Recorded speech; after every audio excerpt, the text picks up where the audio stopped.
So the market comes up to a specific price, whatever, it doesn't matter. The market comes down.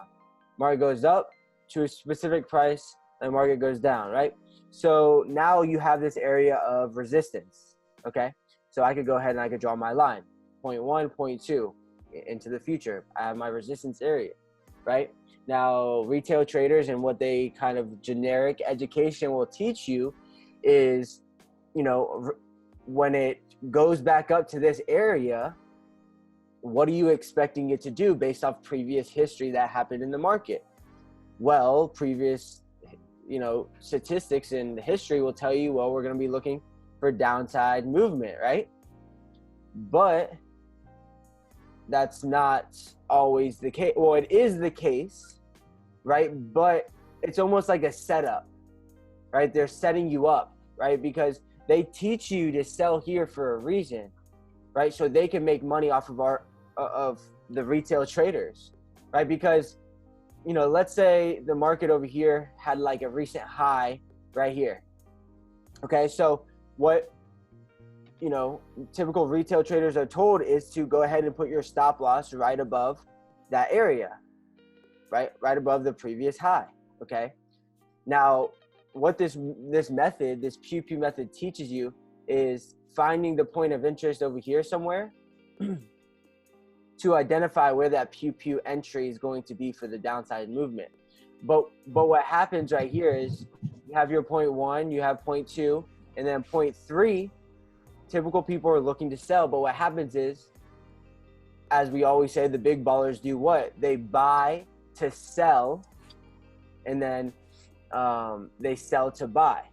So in this scenario, what's going to happen is you know, the market wants to go down, but they want to collect all your money, right? And all your money is sitting right in this area. Why? Well, because if everybody is pressing sell at these points,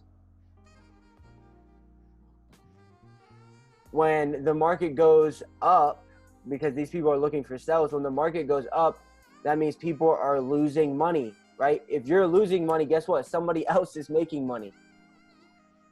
That's how the market works, right? So there's money in here, and what these guys are doing is they're buying to sell.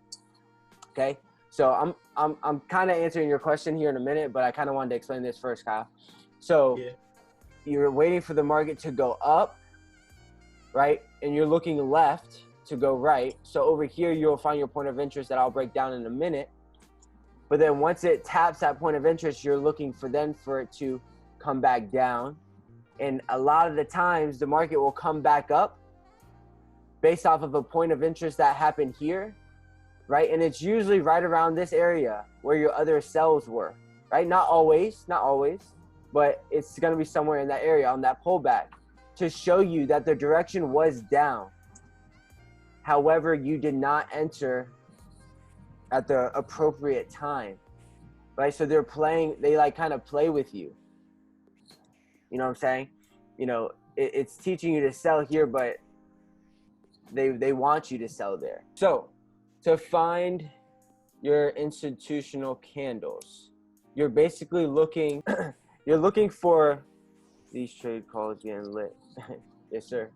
So yeah, you're looking for where money got into the move, right? And you know where money got into the move based off of when price is moving. You know, when price is doing this, you know, like up and down, like money's not in the move, right? Like money's not really in here. They're in here, right? They're in here. You know, these bigger movements, right? So you really want to identify where money got into the move. Okay, so you can see, like looking here on the daily, I can see money got into the move right here to the upside, right? And then completely stalled out, and then money got into the downside right here.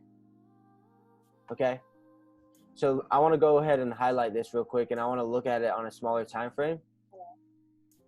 Let's look at this real quick. Not liking that too much. Let's go to the hour. Basically, what I'm looking for is a clear candle. The last candle that kind of like did that thing like push up to the upside before money got in, right? And, you know, when I look at this candle right here sticks out to me. Well, I mean, a couple of them do, but I really like this green one right here. This green one right here. This last up candle before the down move. Right, so what I would do, I'll go ahead and I'll put a horizontal line at the bottom of the candlestick. The bottom of the candlestick right here. Boom, and let it go into the future. Right, now if we go back to, here, let's keep this highlighted actually.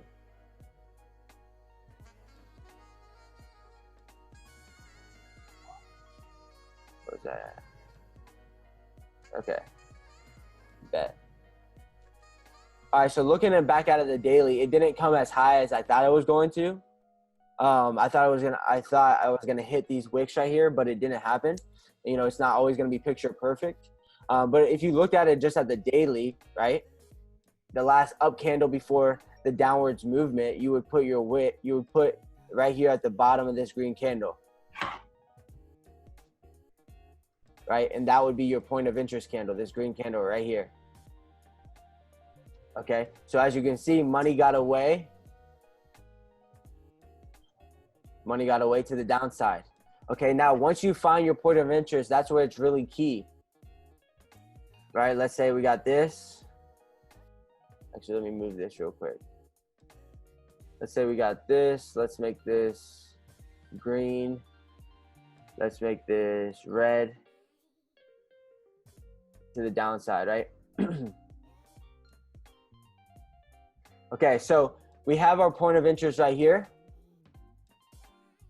Right, this was that last green candle to the upside before that downwards movement. Okay, then what happened was price got away. Price continued to go down, right? But as soon as price comes back up to that point of interest area, Kyle, you're looking for double tops in this scenario because we're doing it as, you know, looking for the sells to the downside, right?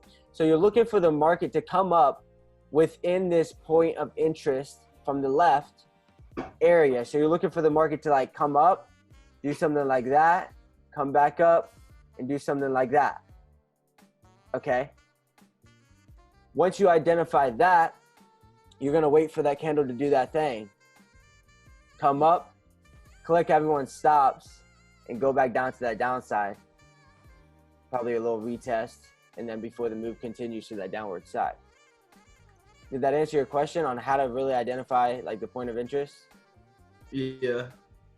Okay, bet. So looking back over here, you can see what?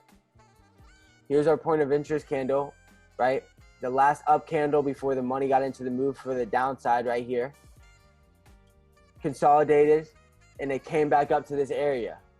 Now I really want to look at this area. You got to just break it down. Let's look at it on the 4 hour real quick. Let's see what it was really doing. I was like, so you start on the daily? Yeah, most of the time. I'm really just identifying where the market's at and seeing if it's at, if I'm seeing any W's or M's or anything like that. You got me? So we have our point of interest area over here, which is these two lines right here. Boom, boom. This was that area I highlighted. It's kind of hard to see on the 4 hour. I think I'm going to probably get a little bit more clear on the hour. So let's go over here and bam, look at that. What happened right here was, what does this look like?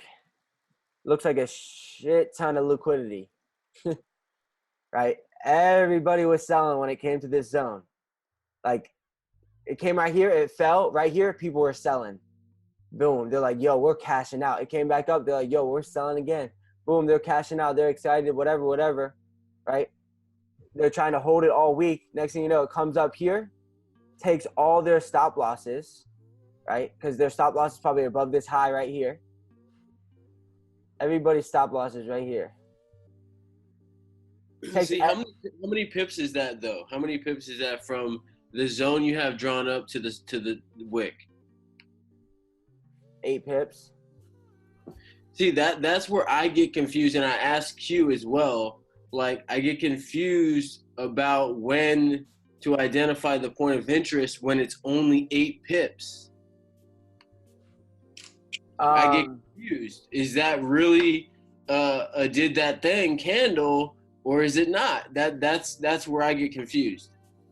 Well, I need you to ask that question again, because right here we're not really looking at the point of interest. We're just happen to be within the point of interest zone.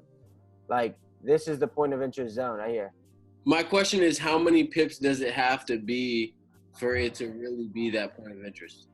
It doesn't have to be a certain amount of pips. It It's could just be the anything. market is mitigating out of, right? That last up candle for the down move, like he has identified over there in the daytime, that's where they had to buy to sell. So their buy is in drawdown.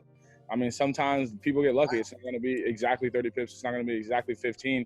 It is exactly where they have to break even on their initial buy. So that daytime chart is going to show exactly where they bought, right? And it so happened to be right at that point. For sure. Yeah, I get that, but I'm saying to get enough people on the other side of the move to stop enough people out, my thing is, like, is 8 pips really stopping people out? No, but break even though. Yeah. How many people, move their stop loss to break even? If you sold right here and you were up 38 pips. Yep. Okay, I get that. That makes sense. I like that. Right? Yep. Even right here, you were up 60 pips. Yeah, I get that. That makes sense. Right? So, and then what happens is it breaks these highs. Uh-huh. Well, this is what happened. This is what really happened. This is how I see it. The market, let me do this and this. The market, came down here, right? Came back up. When it came down here, what did it create here? Well, first off, it created this. Well, let me actually pull this up. This right here is going to be a low, right? These can be considered your high. That's your low, right? You have about the same high, but then you have what? You have higher lows. Okay, so the people who got in sales here and here, they're cool, but then they see higher lows, right? And then what they see is they see it break up to these upside, right? They don't want to miss the move. People put buy stops, but honestly, like, from what I've learned from their style, like from what they, like how they say it, they say like, like people are kind of just stupid. Like they just are, people are just getting played. And what happens is people are buying right here because, okay, we have a high, or no, they even wait for the pullback right here to make that new, that new higher low. Boom, right? People are buying. People are now buying, right? Because what is this right here? And then that's exactly that's exactly when they drop the $100 lot. Bro, look, they're like this. You gotta think too. Here, Dylan. That hold on, look at this. You buy right here, bro. Bro, look. We're gonna buy right here, bro. What happens? Yo, we're up 16 pips, bro. We're entering again. Boom. Bye. And then the thing, Dylan, is that like they don't see the market the way we see it. They see order books, right? So if they know how many times have you put a 10 pip stop loss and it's touched it perfectly, right? Because they see an order book. They don't see the market. So they know exactly where our orders are. So they're not going to drive it up 40 pips if everybody's shit's not up there. And just like he said, people who are selling up here are getting screwed on the buy. People who are buying up here are getting screwed on the sell. Uh-huh. Yeah, but to exactly answer your question, it is because of the fact that they see order books. They know exactly where your order is. They know exactly where your stop loss is. So I guarantee you, majority of these people who went 60 pips in profit in this little area that Mitch had, they were putting their break evens, stop losses everywhere. So what? They didn't have to pick it up 30 pips. They picked it up 8 pips right to the point of interest, right? And exactly just enough to take enough money from enough people to move the market down. Yeah, so exactly. So what we're just waiting for is like it's honestly hard to catch it right here. Like I don't know why my mouse won't work up here. That's so weird. It won't let me work up here. Okay, so it's honestly really hard to catch it right here. That initial first pew, right? But these second and third tests are a lot easier to catch. So once you find your liquidity where all money is sitting, right? And not only that, on a bigger scale, you're in a point of interest area, right? Remember what I drew over here. The point of interest area, once it comes to that point of interest area, look for double tops, wait for that thing to do its thing, come back and show you the real direction it wants to go into. So that's like exactly what happened. We had a point of interest right here, got away, came back up. We had a double top, triple top, almost like a quadruple top, right? And then broke up, came back down, retested, tank. Even off this retest, like what, 1 pip drawdown, 140 pips in for the week. We can use this. Okay, so looking at this right here, looking at all, I mean, look, you can clearly see what happened here. Okay, so this is just the opposite direction. So right here is what a lot of people are doing. What right here after this triple top? Remember, we're on the 4-hour time frame. On the 1 hour, this is multiple taps, right? A lot of people are buying when it comes to that area. Yeah, hold on. Before you move on, that's another one of my questions, and I'm sure for some other people as well,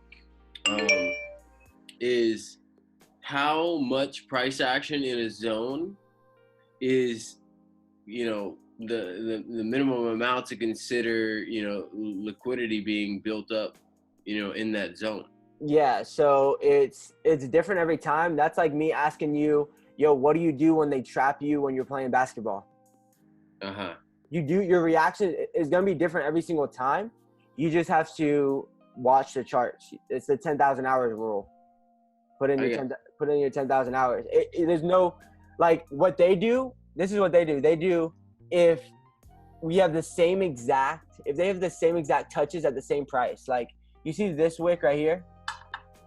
And and the reason why I asked that is because, like you said, you can see it everywhere. Yeah, absolutely. That's the reason why I asked that question.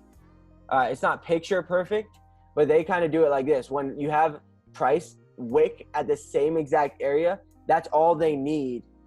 That's all they need to see for liquidity. Okay, I got you. Right? But I like to see a little bit more.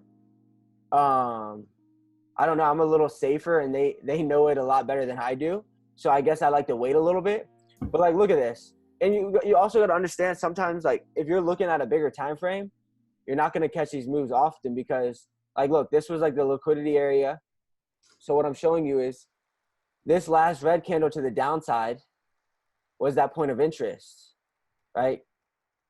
Market, they sold to buy. Like, look at this rally to the upside. Boom. Right? Like, money was behind the move that whole time. Okay? So what happens is, let's go ahead and let's draw.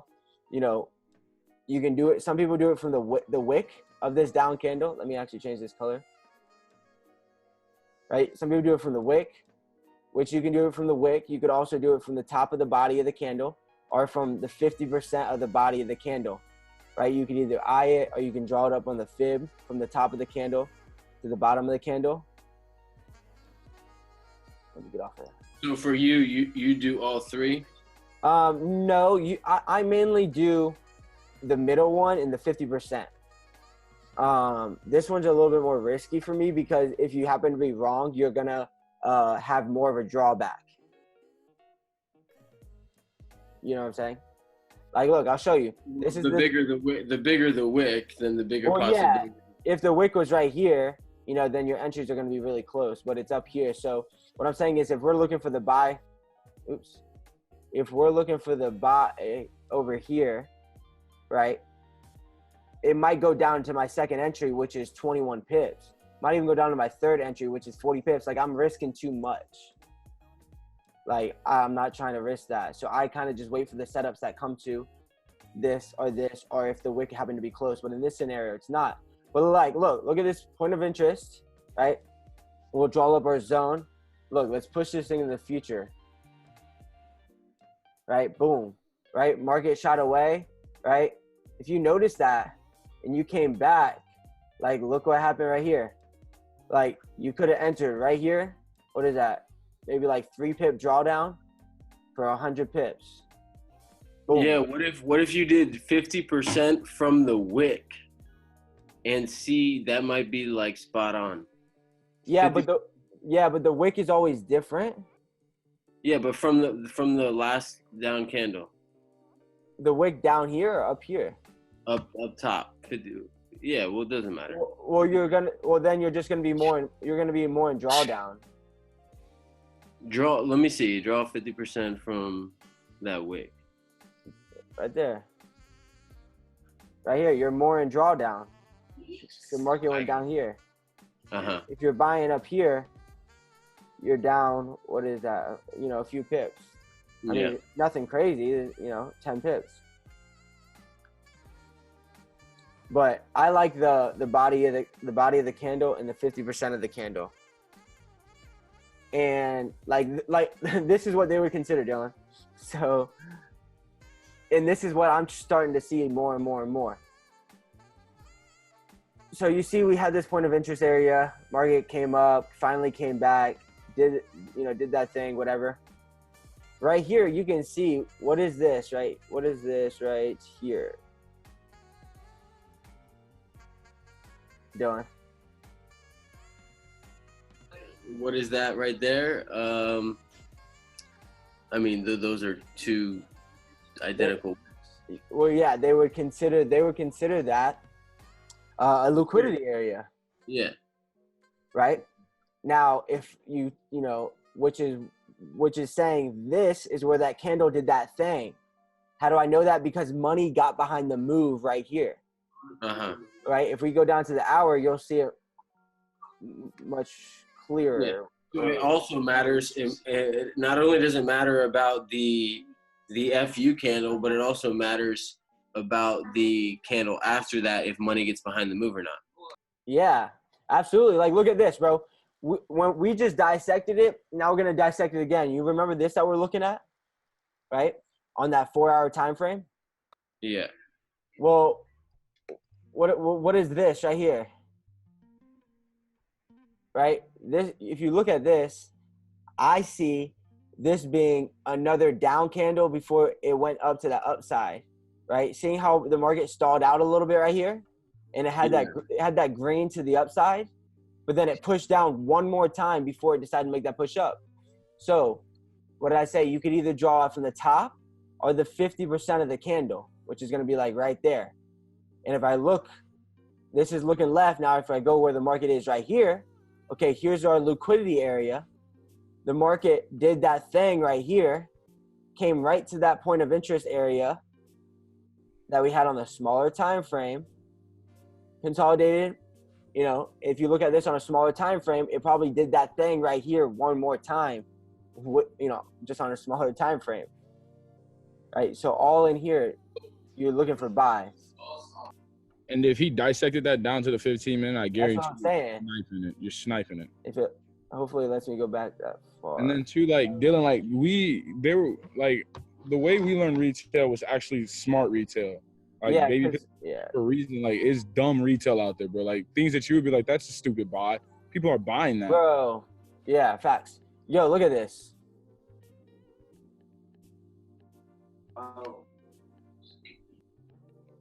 Look, so you got these equal lows right here.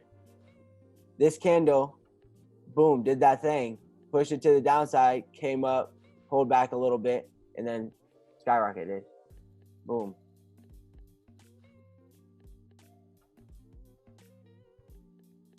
$170 pips for the day. So, I mean, it's one of those things that you honestly just gotta like. Honestly, it's one of those things. As for me, like coming from somebody on this call right now who hasn't perfected it, besides, not that you and Q have perfected it, but you guys know what you're doing. Like coming from me, for the newer people that are learning this, it's so simple that it's hard.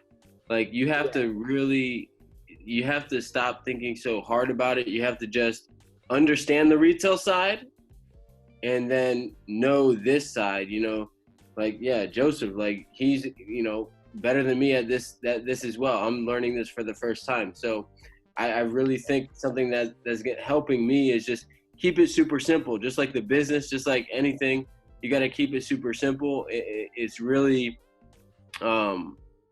just like you said, just back testing it over and over again. And, they pop up everywhere.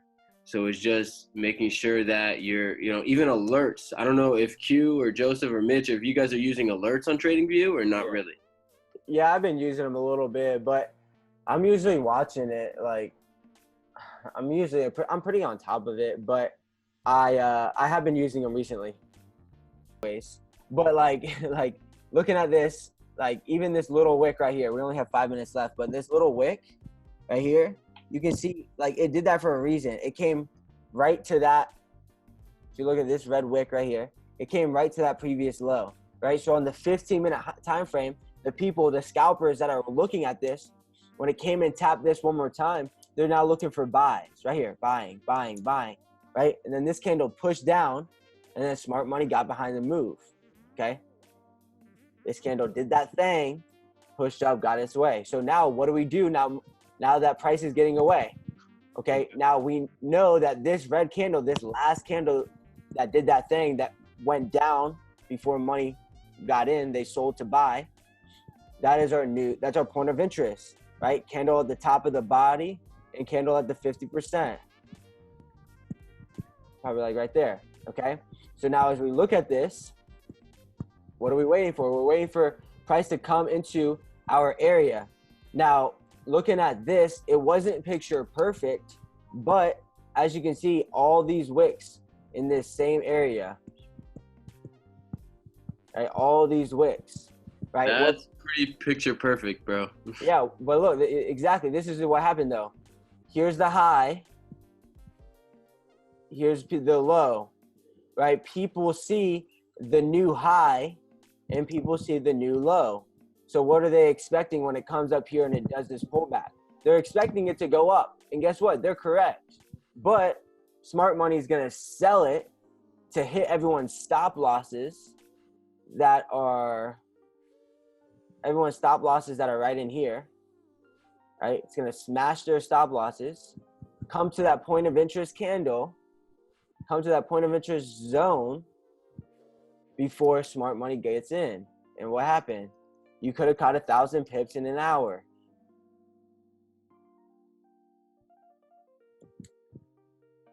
Right? So it's just really identifying these point of interest, and you get better at identifying by coming on these charts and back testing and finding them. Go look for them. Right? Like, look, this is a great example, like kind of Dylan was talking about a little bit. Well, it's not, I would look at it on a smaller time frame, but just looking at this real quick, this middle green candle didn't really do anything. It kind of just was consolidating, whereas this green candle was really that last candle to the upside before smart money got into to the downward side. So what I would do is, you do the 50%, you do the body of the candle, but not always does it go back to that body of candle. As you can see, we wouldn't have entered that. But they also look at the wick. You see the wick of that green candle? And you see the wick right here? Why did this wick go right here? Well, because it had to mitigate out of this buy. So, less than a minute, fam. Right here. Boom. To the sell side.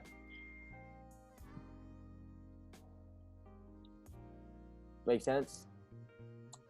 Hope it did. If anybody has any other questions, feel free to reach out if you didn't get your questions answered. I know, Kyle, you might have some more questions. Hit me up.